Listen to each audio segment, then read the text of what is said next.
Yeah, this month's a weird month. I played quite a bit, but there's nothing that really is standing out as best. Everything's kind of okay. That's because you get an endless winter plate. That's because he didn't get. Yeah, that's right. That would have been my best of the month. What? How do you know? I don't know. I just have a good feeling about it. Weirdo. Well, it's fun. I wasn't expecting doing a best of the month video today. I'm excited. I'm wearing the wrong shirt though. New sweater. Get it off me. Are you surprised? You know I'm a weirdo. I've known that for some time. Yes. For some time. It's true. Quite a long time. Well. Okay, we're gonna do this. Yep. Yeah, so not a great month for me, but maybe as I talk about these, maybe something will emerge. Okay. So I feel like you've had a good month. You texted me some pictures I got excited about anyway. So yeah, one or two. Yep. Yeah. So we'll see how it goes. What's happening, party people? Welcome to Punchboard Party. My name is Daniel. This is Father Greg, and this is our best of the month for March. So every month we talk about all the board games that we've played, no matter how ridiculous they are. We talk about them and then we determine what our favorite board game that we played that month was, and we tell you. So please, in the comments down below, just tell us what you've been playing this past month, what you love, even what you didn't love. We just love talking about board games. This is probably my favorite video that we do every month because we just get to do kind of short, quick reviews of all sorts of games and get to talk about a wide breadth of the hobby. And this is really who we are at Punchboard Party. We just play what we want to play, and you get to hear about it whether you like it or not. It's true. So this is good times. So we're going to start off without any further ado. We're just going to go right through and talk about all the games we played in March. Father Greg, kick us off. All right. My first game this month was Codex Naturalis. Oh, lovely. You lent this to Mary and Dallas, and so I played it with them. How did they like it? Oh, they loved it. Yeah, They did? Yeah. I Okay, think we played good. it twice actually this month. Good. So we've come back to it, and yeah, it's just a delightful game. That's right. Yeah, I wanted to make sure that they got played because I thought that they would really enjoy it. So I'm glad that you led them. Yeah. No, I was like, oh, through that wild wood. I was like, you got Codex? And they're like, oh yeah, Dad gave it to us. It's like, oh, that makes sense. Right. So, let's play it. Yes, that's awesome. That's yeah. so good. All right, first on my list, got 2 games of Deus played. Wow. Yeah, Dave and I sat down. We played Deus. Played something else, which we'll talk about next. And then we played Deus again. Wow. So Dave really, really, really liked it. Yeah, I heard smoked you. Smoked me. two times in a row. Obliterated me. So we have a question about kind of the ship strategy. So in Deus, you got a bunch of card play. You just got a bunch of cards. There's 5 different types of cards that correspond to the different gods in the game.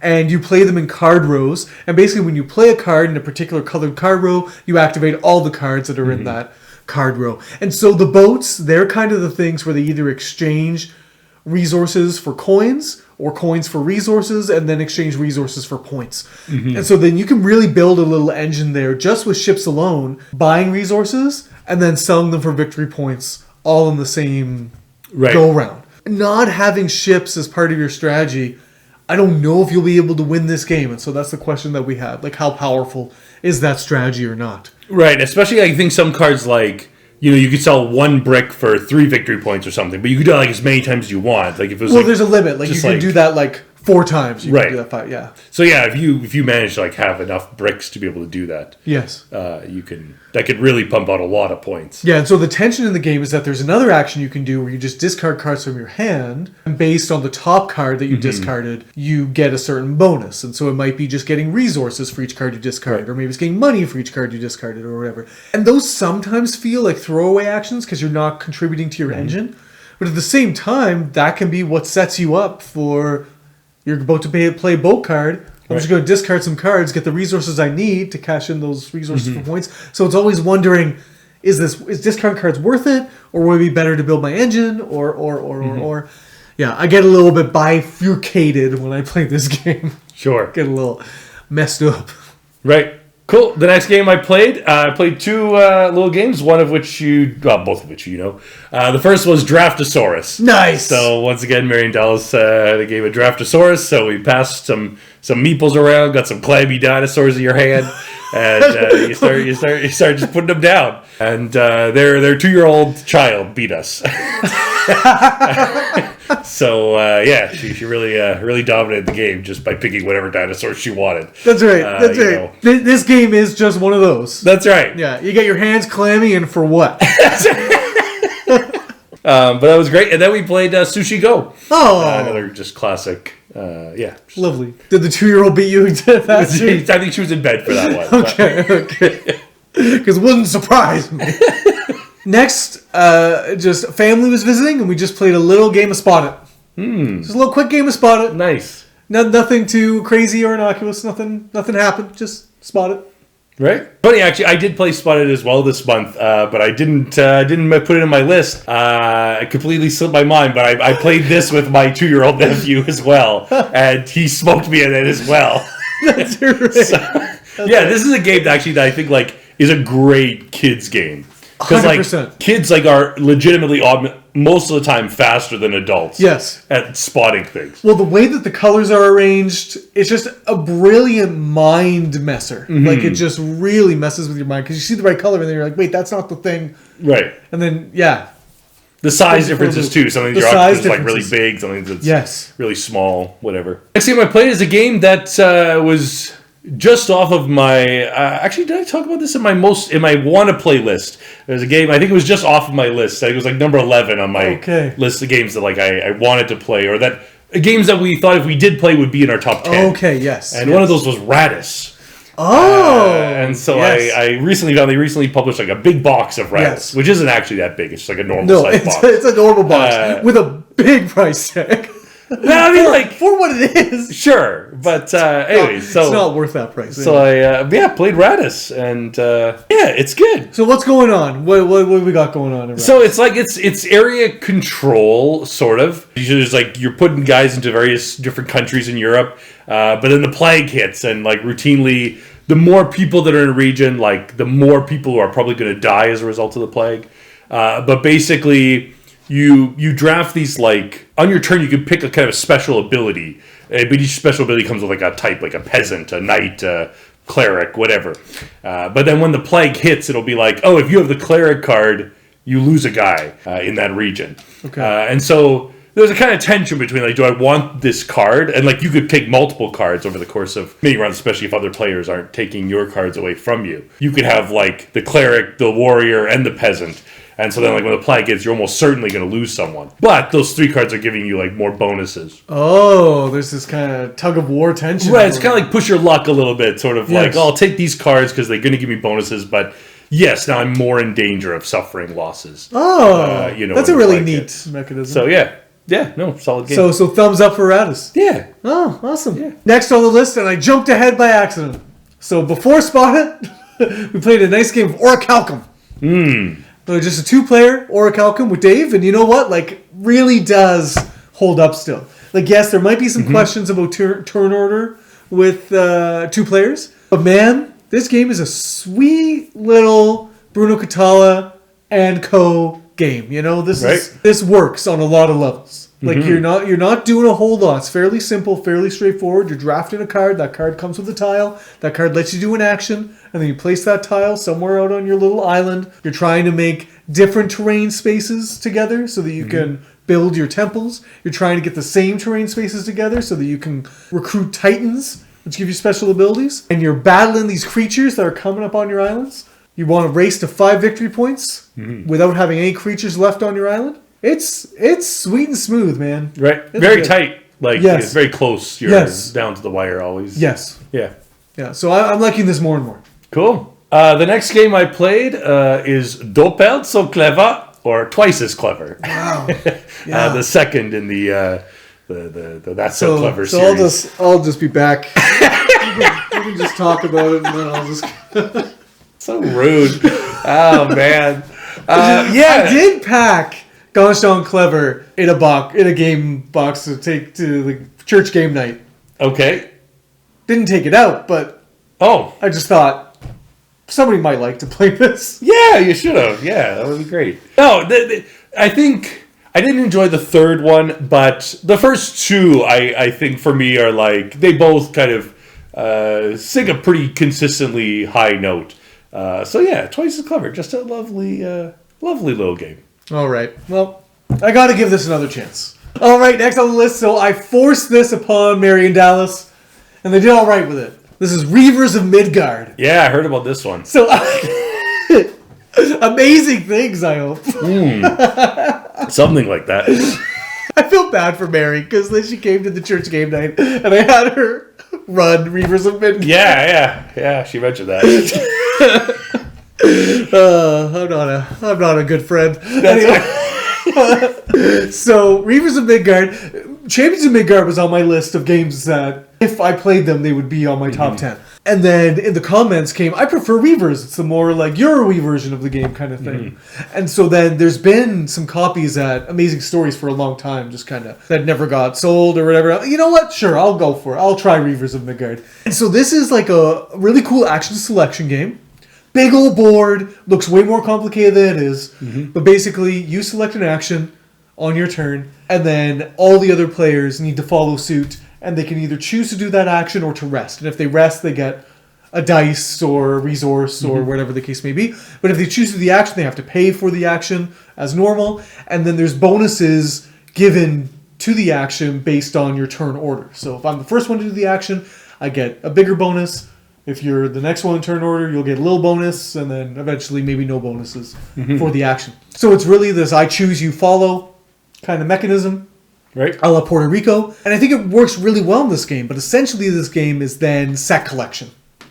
By and large. There's a few other things, but like by and large it's then set collection, where you're going to these different regions and you're collecting cards and collecting symbols on the cards and collecting cards that then get you points for the symbols that you collected from other cards, and away you go. And you're also raiding villages, which you can get more kind of plentiful resources. I guess the core kind of thing that you can do is you can go sailing and like fight sea monsters, and So you have dice in this one? there are dice. Oh, there are. Okay. Yeah, tons of dice. Oh, okay. And you collect a bunch of dice in your ship, and the dice have certain symbols. And then when you go fight monsters in the middle of the board, they ask for specific symbols on the dice. And so you're collecting those to then spend to do that. But then you also alternatively can roll battle dice instead of trading in your kind of resource dice. And it's a nice kind of push and pull. And you can assign these Reavers cards as your captain. And then that makes any of their kind of captain symbol wild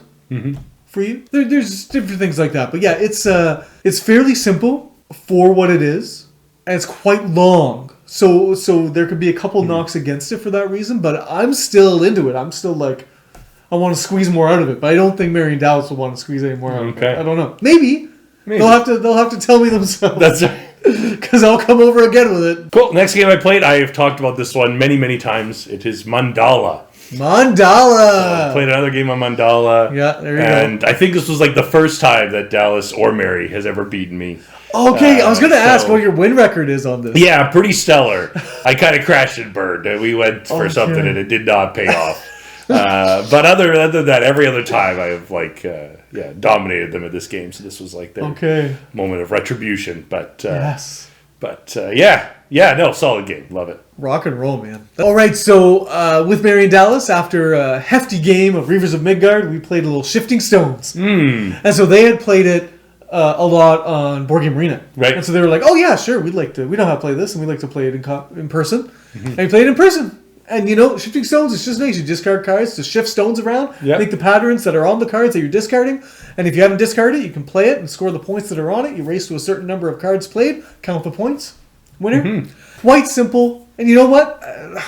This should just always be around. Right. It plays so quick. It should just always be around. And it's just nice. The tiles are nice. Yes. A very good production for what it is. Yeah. No, for sure. Shifting Stones is a winner. Next up, we finished The King's Dilemma.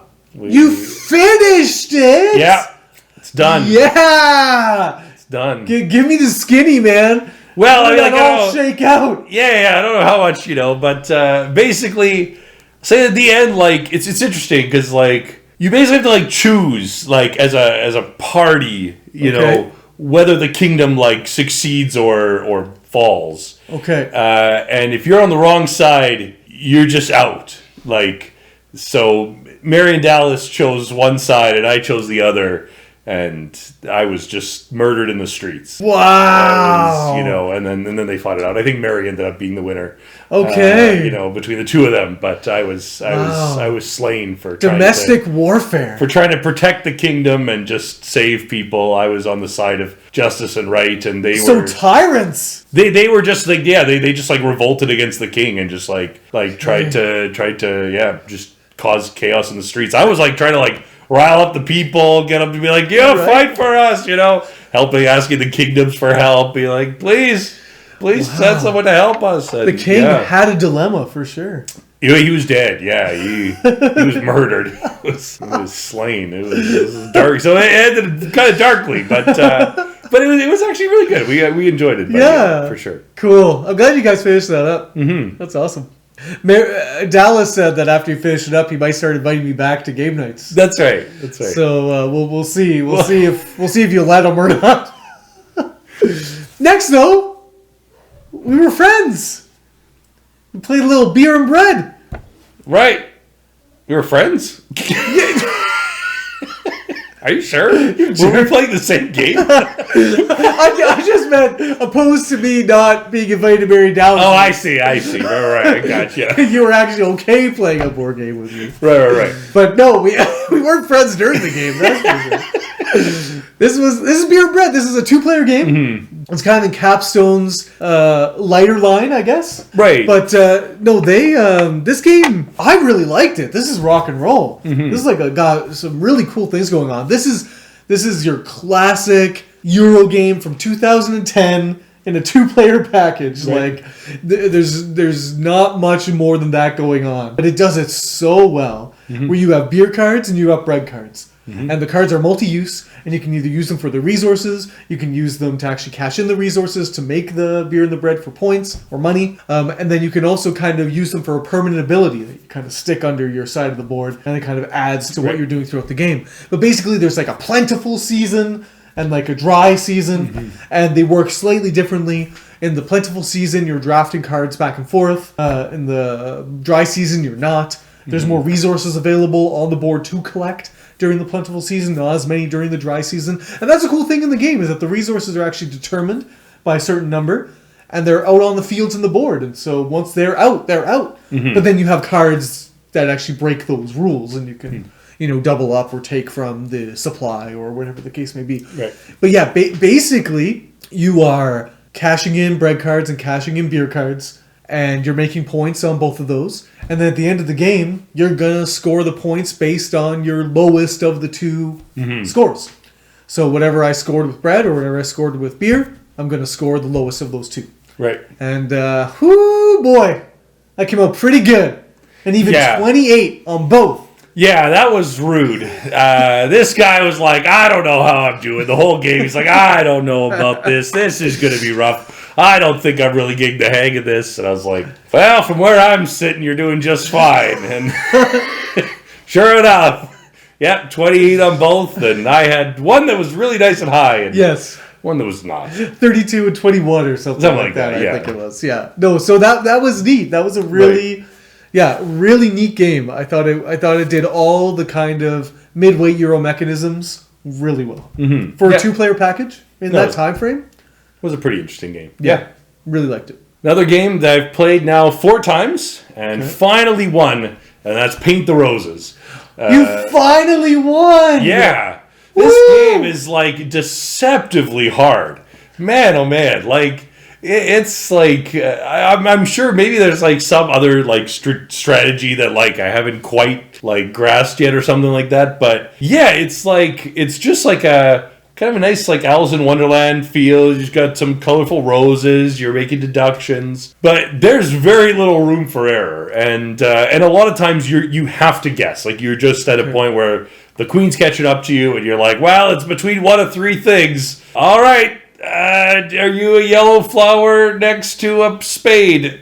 No? Oh, God, we lose. No, do you think that that's like a fault in the game? Or that makes the game the game? I think it's just, I think it's kind of what the game is. Like, I think at a certain point, some people like who are like real fans of like just solid deduction, like might be angered by that. But like maybe if you're, really good, I guess. But as far as I can tell, that like we've played it to a pretty high level and like just barely squeaked away with a victory. Okay. But a nice cooperative deduction game. If you like that. Fun. I don't like any of that, but I am intrigued to play this because it looks great. Right. It looks so good. Yeah. Okay, next, probably the hardest, most strategic, brain-burnery game I've ever played. Wow, that's a bold statement. Strike. Oh. I was building myself up for something exciting. How dare you? How dare you? I got a hold of a copy of Strike. Yeah. And oh man, this is like, as far as like what the game is to how fun it is, this is like the highest ratio of that I've seen ever. Right. Where it's like, this is nothing. This game is nothing. You just... Hot mess. Gets me all worked up. You basically just have dice, and you roll one dice at a time. Mm-hmm. You check the little bowl. If there's X's, you take the X's out of the game. If there's matches, you take the matches in your own pool. The next player goes. If you make no matches, you can push your luck and throw another dice in there, and then whoever has dice remaining, the one player with the dice remaining, wins. Mm-hmm. Everyone else gets eliminated. Away you go. This is like just fun. Mm-hmm. Just fun. Do you have fun with this? So, it was real fun. The only problem was one guy at the table, who shall not be named, could consistently. I mean, there's 1 6 in the pot, and he rolls one dice, and guarantees it's a 6, and so he's picking those out, and then there's like 8 dice in the pot, and he rolls 3 6s, and there's 3 6s there, and he just takes all 6 of them, and this man had luck coming out of his batukas. It's called strategy, Father Greg. That was some of the most ridiculous dice rolling I've ever seen. I have to say that there is an added element to the game where you are allowed to like strike the dice, so you can actually like you're rolling the dice that you're throwing, but you're actually able to kind of create some more odds, right? Ish, just kind of. That's what you were doing. Yeah, that was strategic planning. That's you were like, there's a 3. So if I roll a 6, I can hit this dice, and that 3 could also roll into a 6. That's right. Yeah, that's a great plan. That's right. That's not at all dependent upon luck whatsoever. You could roll the 3. Like, it's just fun, party people. It's just fun because, right. I'm not trying to pretend that this is anything, I gotcha. But like. Holy Toledo, what a blast. It was fun. Super simple to play. Super simple to play. Nice palate cleanser. Mm-hmm. Cool. The next game that I got in was a Kickstarter that I've been waiting for a little while. And this is a classic from Bezier Games, and this is Maglev Metro. So I finally got it in, and I played a solo game of Maglev Metro. How's it going? Yeah, man, Maglev Metro. This is a really interesting game. I don't have many games like it's a pick up and deliver kind of thing, and like a little bit of like not programming, but kind of like planning your moves ahead, like a number of turns in advance, like what stations are you going to put where because you've got these people in your thing, and but like the pieces, the component quality of this game. Oh man, like the big chunky stations and these little translucent tiles that really just make it look exactly like a metro map. Like when you walk into a subway station and you see those metro maps, like it looks identical to that. Really interesting game. I'm really looking forward to giving this some more plays in the future for sure. That's awesome. So what happened was, in a previous video, we showed all the games I was culling. Mm-hmm. And so I got rid of them, just kind of brought them all to Dragon's Den, got some kind of trade-in money, and just bought a whole bunch of light kind of party games. Because I was playing in the church board game night, I was feeling a little thin on like my interpretation of party game or light game wasn't really matching the people that were coming to the night, so I kind of loaded up on some things. And so we continued. So Strike was one of those, and then we continued that thread with Just One. Mm-hmm. And Just One was a hit, man. Right, that's fascinating. I played Just One as well this month. Okay, awesome. Yeah. So Just One, you got this beautifully simple mechanism where Someone is the person who's going to be guessing the clue. They have a card in front of them, numbered 1 to 5, and they just pick a number. And so then that's the word that you're all trying to get them to guess. And so you write a word that's not that word on your little board, and then you show it to everybody else, and if any of the words are matching, they get erased. And then the person is left with whatever clues are left over. And sometimes that can be just one clue that says loop. That's right. And they're like, not helpful. So this is pretty funny. And it's even funny when all the clues get used and it just like brings people like way far afield. Like the word for one guy was dune. Right. And people went like desert, sand. Right. I went the science fiction IP and I said spice. And that just totally threw him off. Wow. And I was like, darn it. Should have put earthworm or something like that. That's right. A big desert worm. Yeah, well, you know. Hard to know what would work. But like it's one of those games like CODEX where you wish you were just in that person's brain and able to like figure that out. But yeah, just one. Really fun. Nice. Cool. The next game I played, I sent a picture to Dan who immediately guessed what it was. That's right. And that is Coimbra. Coimbra. I've been wanting to play this game for a long time. Tell me it's amazing. It is. You know, it's pretty good. It's pretty good is different than amazing. No, like there's some interesting things that happen. So yeah, you're drafting these dice, but they have different pips on them, and you put them in like this little castle thing, and then you place those dice out onto this kind of like bidding track. So the higher dice are going to go first. If you have a 6, like you're going to be able to draft the first one, but you're also going to need to pay 6 of whatever that guy costs, either coins or like influence to get him. You have like 2 currencies basically. If you pick that 6 dice, you have to spend $6, and you may not have $6. And so there's a really kind of like push and pull of drafting like a little 1 dice and being like, okay, well, I'm gonna get the last choice, but I'm only gonna need to pay 1 for this guy. So like that's pretty good. Each card that you draft, depending on its color, moves you up on a track, and it does certain things and kind of benefits you in a couple different ways. Green cards give you victory points. Purple lets you move around the board, whatever. What's interesting is, I think, like Hippocrates, this game has it's designed for 4 players, and so whenever you play with less, you have to put in like an AI kind of it's very very simple in this game. It works very very simply. They just take cards off the market, but you can kind of know okay, Dan's a 6, then the computer is like the 5 and the 4, and I'm the 3. Okay. So I don't know what Dan's gonna pick, but I know what the computer's gonna pick because I know how the computer drafts. So you can kind of think around that, I suppose. Oh, interesting. In planning, okay, well the computer's definitely gonna take at least those 2 cards, so I can't count on those. Right. Being there unless I pick a higher dice to go ahead of the computer in this turn order track or whatever. Yes. But yeah, really solid game for sure. Neat. So next to the list of light games was Coloretto. Oh! I got my hands on a copy of Coloretto. Wow, just sitting there at Dragon's Den, just a dusty old copy of Coloretto. And holy Toledo, I played Coloretto. It was, again, in that kind of early phase of my board gaming where someone had it. And I worked it up in my mind that this was just beyond me. I can't figure this out.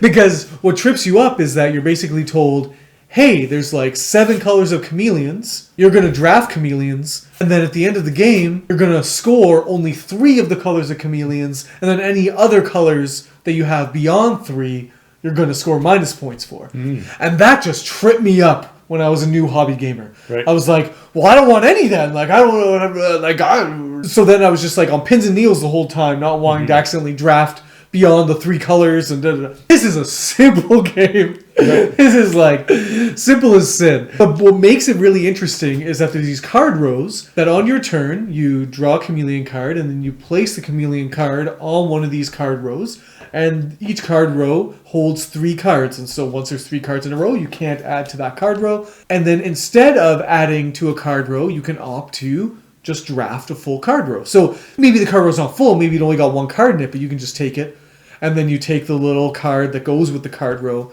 to indicate that you're out for the round. and then the other players just play until everyone has taken a card row. And then you just keep on adding chameleons to your pool, and there's little like +2 bonus cards that give you just points. But you're basically just trying to max out the points on only 3 colors, and try not to take as many of additional colors as you can. And then there's a little card at the bottom of the deck that says, okay, this is the last round. Very simple, very nice. Played it with a lot of people. Everyone's loved it. If you can find a copy of Coloretto, you've never played it before, it is worth just having around. Cool. So I mentioned I played just one as well with Mary and Dallas, and Mary's mother came over, and so Mary's played a game. mother? Yeah. Wow. And it's a game, like I say, it's a game that anyone can play, and so she usually doesn't like games that involve too much complexity. And so just one's right in that wheelhouse, and so we played that, and then after she left, we pulled out a game of Paper Tales. This is a game that I have long loved. I've long put it in like my top 100 and high up in my top 100. But I have not played this game for a long time. And now it's plummeted. No, I love this game. This is just great. I didn't do that great at it, but no, Paper Tales. It's just it's fun. It's just great. Yeah, it's been on my list for a long time. I remember one of the first times you played Paper Tales. I had just moved to London, Ontario. Okay. And either you gave me a call or I gave you a call or something, but you were playing Paper Tales with like Dan Justin and maybe Greg Smith Windsor, and I was so jealous, so sad and lonely.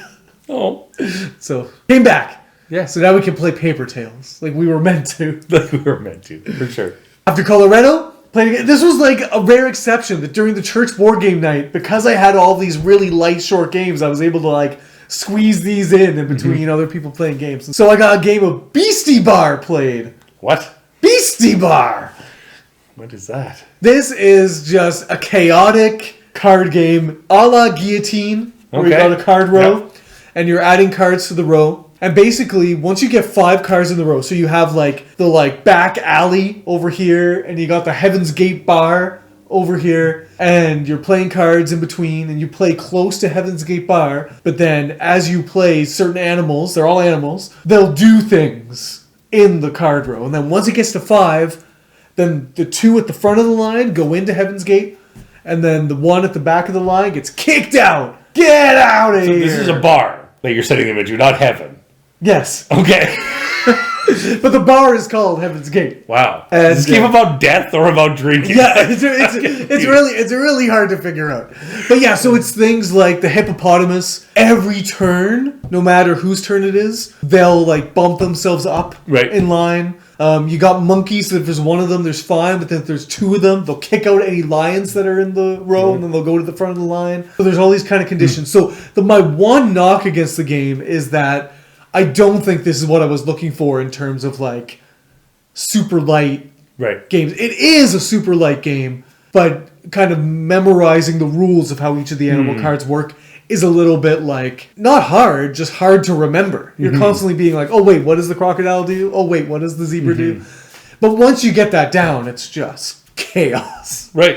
Worth a shot, man. Cool. Yeah. Cool, that sounds fun. Don't sleep on Beastie Bar. Yeah. Next up, I played Azul Queen's Garden. Ooh. So this is the 4th Azul or whatever. Kind of the heaviest. Yeah, the heaviest. The one with the most rule overhead and kind of the most obtuse rules. Okay. And it kind of goes against the standard Azul draft. Usually you just kind of take one station, you take all the ones of a single color. They're on that station, but this doesn't do that. There's there's one station at first, but then as you pick some dice, or as you pick some cubes, then new tiles come out, and once you empty a station, you flip over that station, and then it does something. Oh. The really tricky thing is that sort of like Azul, I guess the basic Azul, when you place a tile, you have to discard tiles to do that. Depending, in Azul, it's what order, what row or column it's in or whatever. But here, it's if you take a 6, you need to get 6 other tiles like that tile, of the same color or the same shape or whatever, to be able to spend to put it out into the board. So it's like a lot of Azuls, I always think that I'm going to fill up half of my board when you're not. You're going to get maybe like a tenth of your board that's actually completed. That's the only like weird feeling about it for me, is that like I think I could do so much, but then when you're spending 6 tiles just put 1 tile onto the board, right, you're like, oh, this is gonna take like, this is rough. Like, how are we gonna get points from this? And the score markers are deceptive, and that like you get these little tokens that like, you know, once you go like once around the track, you get this like token. It's like, hey, you have 50 points. Oh, and, yeah, but then like you can flip it over, you get 100, and then they give you another token that's 150, and another token that you flip it over and it goes to 200. I don't think I flipped over one of them.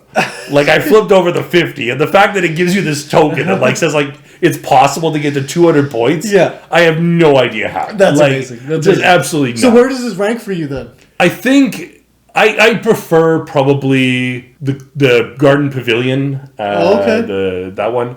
I think it's probably my favorite. This one's good. Like it's a bit like it's definitely more it's intense just much than the other Zools. All right, we were back to Dave's house. Played Notre Dame. We did, yes. So the card drafting game before Seven Wonders, but after Fairy Tale. We discovered all this. We're trying to figure out what the innovation of card drafting was. But yeah, so this is a Stefan Feld card drafting game. Chaotic tactical board games. This is right up there, man. Like you don't have a lot of control over what you're doing. You definitely have control over what you decide to focus on and trying to stay focused on that path. Right. And that's where I fell down, was I didn't stay focused on the path that I kind of set out. Like I set out in a certain way, and then I got duped by the cards that were in my hand to do other things. But basically you have your own little region of France, and you can put your kind of influence tokens there to... every influence token in a certain spot will get you victory points, or every influence token in a spot will get you money, or every influence token in a spot will do this or that, or you can take down the how much you'll be affected by the plague when it comes to town, and different things like this. But in between turns, that's right. You can pay money to do the abilities on these other cards. They're just kind of an open market, and everyone has access to all the cards and things like that. And you know what? This was a neat game. I appreciate the design. I think it's a quite lovely. Would gladly play it again. It definitely frustrated me. I felt frustrated during this game, and it wasn't like I wasn't having a great time. But I could go back to it, and I think I could remedy that. But I was like, was getting in my craw a little bit. What was your impression? No, for sure. Like I did fairly well at this game, except Dave did so much better than the rest of much better. Obliterated. We were kind of in the running. We were, but I was like, I got second place, but you know, a far distant second. This game actually reminded me of Architects of the West Kingdom. Because Architects has that same thing where like you put one worker there, you get 1 wood, but then the next one you put another worker, now you're getting 2, now you're getting 3, now you're getting 4. This kind of like, so this like, how much do I want to invest? The more you invest, the better it gets. Yes. Right, and that's where Dave, you know, he didn't invest in it originally, but he like moved a bunch of his workers like from a spot that he invested. So to the spot knowing that you could do these certain things, could be helpful. That's right. And so then, like was placing his 5th meeple and getting 5 victory points, and his 6th meeple and getting 6 and 7 and so on. It really ramps up. That's right. But yeah, really an interesting game. Great little Stefan Feld game. And quite light and easy to catch on to. Right. Yeah. Nice. Then me and Father Dan got together and we played 3 games of Tsar in the Yinch kind of series, abstract strategy games there. Yeah. And I got demolished every single time. Man, it wasn't close. Didn't have a hope. What's interesting about Tsar is that like a lot of abstract strategy games, so chess, checkers, Santorini, whatever, Onitama, like any kind of abstract strategy games, you kind of like start back and like you kind of like you build up, you kind of like move your pieces forward and until you finally start like clashing or things get kind of like tense. Tsar just starts with a board that's like completely full. And then it's like, okay, who do you want to take? Like, start capturing pieces. And you're like, wait, what? Like, right away? So right away you're kind of like on your heels because your opponent's like starting to capture your pieces. And you have tons of pieces on the board, but basically there's like 3 different kinds. And if ever you lose one of them, you lose. It's like, so you need to have one of each of them at least on the board. And so And like you've got some pieces that are like there's only 6 of them on the board, and right away on the first turn, your opponent could take 2 of them, and so you're like, what? Like that's the first turn. Like I've only got 4 left. What the hell do I do? So you're like really like from the very first moment, kind of like figuring out how do I stop this. So really interesting game, but it sounds frenetic. I didn't grok it like it did. Right. Just oh man, like a number of moves like I'd move it down. Be like, are you sure you want to do that? I'd be like, yeah, why not? I think so. And then you'd be like, okay, I win. And that happened multiple times. It's a wonder you didn't clue in that you should have. Well, I was just like, no, this seems like the best thing that I could do. Yeah, right. That's funny. So we did play at Dave's again. We played a game of Skull. I finally got a copy of Skull. Really glad that's in my collection. Right. And we played that. Oh, and I snuck out with the victory. There is no way that I should have been let to win. That's right. But y'all just let me sneak away with it. And great little bluffing game. It is. Yeah. A lot of Nothing fun. Much to it, but just a lot of fun. Cool. The next game, yesterday was Mary's birthday, so went over to Mary's house and we played a game of Wavelength. Nice. Just given a spectrum between, hot and cold, and you have to name something that's like 75% on the hot side, and what do you do? But then of course, like the other spectrums become a lot different, right? You get some really weird spectrums, like what's something that's either a geek or a dork, would be into or whatever. Okay. So it's like, oh geez, like is that something that's really like geeky or is that just dorky? Like, and so you end up with these like interesting kind of dilemmas, Right. Just a really. So what's the point scoring mechanism, or so the closer, so you're trying to get your teammate to guess as close on this like dial as to where the card tells you you're supposed to go. Okay. And so if they get it like right on, you get 4 points. If they're like off by a little bit, it's 3. If they're off by more, it's 2. If they're completely way off, they get nothing. Okay. But neat. I've only heard of this game. Haven't looked into it much. It's great. Yeah, great party game. Okay, again with Dave, the 3 of us, we played Trekking Through History. Father Greg is the worst person to play a game like this with. What? There's all this flavor text telling you all these historical details, and he would insist on reading all of these things. He would make his card row based on not what was necessarily most beneficial to him, right, but on what he would be liking to do if he was trekking through history. Sure. What a bothersome game. This game at its core is just you're trying to make a card row in ascending order. And you got the numbers of the years of the cards where these events happen, and you're basically just trying to go in ascending order, and you're trying not to get stuck with a number that's too high because you can't fill in the gap anymore. You got to keep on going higher once you go high. And so when the card row only has really high numbers, you're kind of stuck taking the lowest of the highest numbers, and then new cards come out, but they're all lower than that highest number. You're going to get stuck kind of cashing in your row and starting a new row of cards. And in the meantime, the cards that you collect give you these tokens that you're filling out on this other board. And how you fill those out, you're going to complete rows and columns and get points that way too. And I thought the puzzle was really nice. I didn't do very well with it. And I don't know what kind of staying power this game has. I think I'll get bored with it pretty quickly. But it is a nice puzzle. Right. But like I feel like I did something just massively wrong. Because you and Dave were able to finish like a whole row quite easily. But I just got jammed and I couldn't do it. So I was feeling a little sore about that, I guess. Right.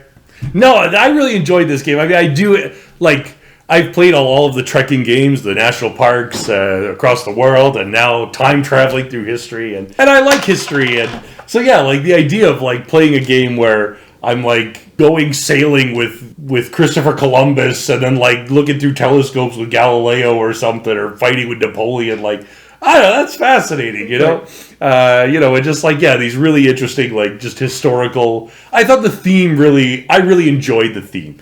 Of course, if you're not into, like, history or whatever, that, maybe doesn't ring as true, but I like to be kind of carried away in my games to kind of imaginative place where I can imagine myself being with the Right. Mayans having a barbecue on Machu Picchu or something like that. That's right. You know? That's right. Yeah, you would like that. Yeah, sounded fantastic. Except for Mayan barbecues probably involve like You. humans. Yeah, exactly. At least in principle, it sounds delightful. That's right. The next game we played was a game called Trap Words, and this is in like the CGE, like code names kind of word party game kind of thing. Yeah. This is the first time I've ever played it. It's like a dungeon crawl. So it is. So you're in this like dungeon. That's like the theme of it. Yes. But basically, you're given a word, and so it's just like a lot of word games where you have to get people to say this word, but there's like one word that you can't say. Okay. But the thing is, the team the opposing team writes down the word you can't say. So like, let's say your word is pizza. I'm going to say you can't say Italian or something like that, right? So you're like, okay, but you don't know that that's my word. So you're like trying to get your opponent, like your teammate, to guess pizza. But as soon as you say Italian, I'm like, you fell into my trap. Okay. Like, you're wrong. But the clue giver doesn't know the trap word? No. Oh. No, so you're like, you've got to like kind of, as you're giving this clue, be like, what did they put? Okay, I probably can't say sauce. I can't say crust. I can't say Italy. Like in your mind, you've got all these words that you're trying to avoid. So you're trying to like navigate around these words that aren't even trap words, but you think that they might be, Okay. But like the first round was only one trap word, but like by the time you get to the fifth round, there's 5 trap words that the opponents have. So like now you're like you're scared to say anything because like any word could be a trap word, right? Yes. So just a really interesting kind of like I don't know, sort of code names kind of feel where you're just saying out words, but you're like, can I say food? And they're like, yes. You're like, can I say pepperoni? They're like, no. But interesting game. Yeah, that sounds like a lot of fun, actually. I think I'd enjoy that. I don't love word games, but Right. a game like that's like just one, code names. Okay, so Owen was insisting that we play Mechs versus Minions again. And so we got Mechs versus Minions to the table. We didn't finish the scenario. Okay. But we played a good chunk of it.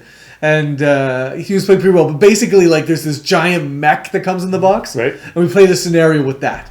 And so we were just trying to just attack that as much as we could. And it had its own card row that it would activate and do stuff to us. And we were kind of on our heels the whole time. And it was a cool scenario. It's just... I'm secretly really just wanting to bring this over to like Marion Dallas or something and like play this with some grown-ups. That's right. Because like there's some excellent things going on in this game. For sure. But like with playing with Owen, it's delightful because he's just gets such a kick out of it and has a lot of fun. But when he's drafting cards, he's just picking what looks cool. Right. He's setting them wherever he wants. Like so we're just running his engine and it's He's going backwards and forwards and all around. Yeah, it's not working out so well. That's right. But no, a really fun game. Cool. Oh, and then the last game that I played this actually twice. I played once solo and then once with Marion Dallas. And that's Steampunk Rally Fusion. And Steampunk Rally Fusion is a kind of standalone expansion, re-implementation of Steampunk Rally, although you could play them together if you want, and then you create the Atomic Edition or something like that. I love Steampunk Rally. I think it plays up to like 7, presuming you have enough table space for that. Yeah. But like, because it's like a lot of it's simultaneous play and card drafting, like it really doesn't take any more time the more players you have. Yeah. But it's both mechanically and thematically an engine builder. You're building an engine, like you're building this little contraption that's racing your little scientist along this path.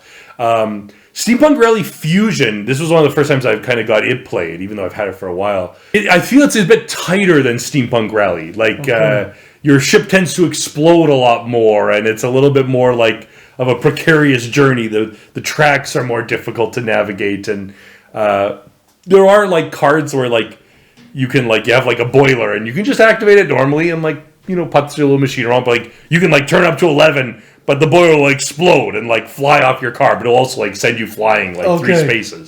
So you're like constantly kind of like losing parts of your machine that are like exploding as you're like driving along with like a fusion reactor in your trunk. Like sounds like a wise career move. That's right.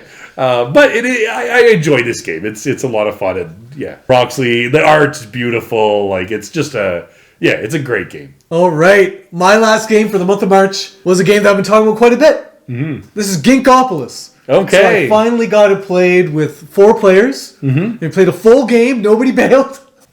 And you know what? Like, I'm really enjoying this game. Wow. So Daniel, who we were playing with, he said at the end, he was like, it reminded me of 5 Tribes. And I hadn't thought of it until then. Okay. But I think there is a pretty hefty comparison to be made to 5 Tribes. In that, in Ginkopolis, you have 3 different types of tiles. One where you gain new tiles, one where you gain points, and one where you gain resources. Mm-hmm.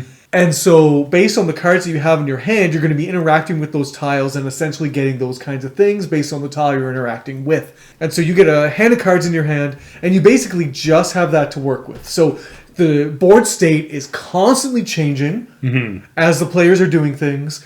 The hand of cards that you have is constantly changing because you're drafting, which I think, like, they might have play tested with this, but, like, I'd be curious to see how this game will play if you just had, like, a hand of cards, right, and you didn't have to pass them on, because like there were some really frustrating situations where you'd like to build up, right, to be able to play this card, but you need to do a few things first, but that's just gonna go away. That's right. So that was pretty frustrating, but like it's constantly changing. But basically, it's here's your hand of cards, here's the board state. Do the thing that's going to make the most points. And I didn't clue into how that was how the game was playing until he said that. So I would have done much better if I realized what... Because I was playing it more like a strategy game where I was building my tableau up to kind of go in this direction. And again, I lost focus and I went in a different direction and it screwed me up. I wasn't leveraging... I had a bunch of ongoing abilities that would trigger if I did one action, but I kept on doing a different action. That's right. And so I wasn't playing to the strength of what I had set up in front of me. But basically, this game does nothing to help you enjoy it. Right. It does nothing to help you enjoy it. All the rules are super non-intuitive. You got, like, funky language that you're trying to wrestle through. You have, like, these things where, like, constantly you're playing a card that matches a tile that's out on the board, and then it has a special ability on the bottom. But that special ability has nothing to do with you playing the card. And so people will be playing cards, they'd be like, okay, so I do this? No. Just ignore that. Right. You're just playing that. You decide what you're going to do on that card. Are you just playing the card, or are you building a tile onto that space? What are you doing? And they're like, oh, well, I don't have tiles. Okay, so then you're just exploiting that tile for its resources or whatever. And it was just like really hard to get into. But once you get into it, this is a really fun game. I was looking at the Board Game Geek comments, and everyone was calling this game elegant. I don't know what kind of crack all these BGG users were on, but this is not an elegant game. This is a clunky, chaotic mess. And I found a comment that said exactly that, and I was like, thank you. That's exactly right. This is a clunky, chaotic mess, but it's a great game. It's a great game. I really enjoy it. So now my quest is to play it some more and find out how much this game plays you and how much you can actually play it. Right. Because now I'm okay. Now I know what it is. Now I want to go back in. Right. But that's Ginkopolis. I liked it a lot. Cool. So party people, those are all the games that we played in the month of March. And now we're going to tell you what the best board game we played in March was. You let us know all the games that you played this month down below. We love hearing from you. We love seeing the games. It inspires us to get those games to the table as well. So, Father Greg, what was your best board game of March? I'd probably have to say Coimbra. I think Coimbra was Coimbra wins the day. We played it once, like a long time ago, and I hadn't played, so I'd like relearn it entirely. But yeah, it's worth playing and worth coming back to. That's awesome. Yeah, I was wrestling with this because as I was looking through the list of these games, I was like, nothing's standing out. Right. But Beer and Bread, I think, is the winner. I'm really high on this game. Right. Gonna get it. I often play with more than 2. Like you often play with 2. Right. Yeah. I usually am playing with 3 or 4, and so just need to find the right opportunity to get this play. Get this play with Sarah. I think she would really enjoy it too. And so, party people, Coimbra's his, Bread and Beer is mine. What is your best board game of the month? So, party people, if you like this video, please subscribe to the channel. Please like the video. Please share. We just love hanging out with you. Let's get some more party people on board. Yes, Ethan?